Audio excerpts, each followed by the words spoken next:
আমাদের নেতা জনাব তারেক রহমান সাহেব ১৭ বছর পরে দেশে ফিরে এক বিশাল গণসম্বর্ধনা অনুষ্ঠানে যে বক্তব্য রেখেছেন আপনারা শুনেছেন, সেটা বারবার তিনি শান্তির কথা বলেছেন, বারবার তিনি সমঝোতার কথা বলেছেন। কাজে আমরা একটা শান্তিপূর্ণ নির্বাচন আশা করি এবং একটা শান্তিপূর্ণ নির্বাচন অনুষ্ঠানে যে ভূমিকা পালন করা দরকার বিএনপি তাই করবে। আর নির্বাচন পরিচালনা কমিটি সেই লক্ষ্যকে ধারণ করেই তার কাজ করবে। বিএনপি বরাবর অবাধ এবং সুষ্ঠু নির্বাচনের কথা বলেছে।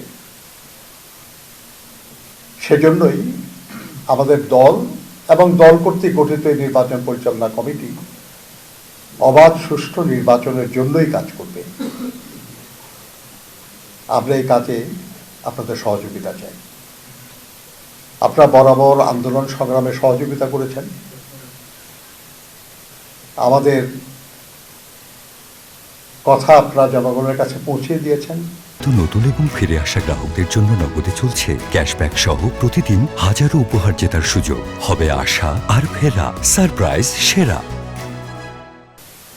এখনো আপনারা সেটা করবেন বলে আমরা আশা করি। অনেক দিন আপনারা ইচ্ছা থাকা সত্ত্বেও সব কথা বলতে পারেন নাই, সব কিছু প্রকাশ করতে পারেন নাই, কিন্তু এখন তো পরিস্থিতি ভিন্ন, আপনারা এখন পারছেন সেটা করতে। আমরা আশা করব যে আপনারা আপনাদের বিবেক দিয়ে, বুদ্ধি দিয়ে, অভিজ্ঞতা দিয়ে জনগণের আকাঙ্ক্ষা পূরণের জন্য সহযোগিতা করবেন। এদেশের মানুষ মহান মুক্তিযুদ্ধের মাধ্যমে স্বাধীনতা অর্জন করেছে, বারবার গণতন্ত্রের জন্য জীবন দিয়েছে।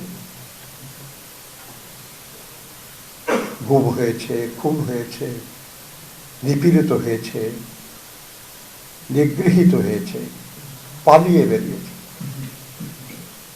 আজকে তাদের সবার সামনে একটা চমৎকার সম্ভাবনার সুযোগ এসেছে। এই সম্ভাবনাকে আমরা কাজে লাগাতে চাই এবং সেই কাজে আপনাদের সহযোগিতা চাই। আপনাদেরকে অনেক ধন্যবাদ।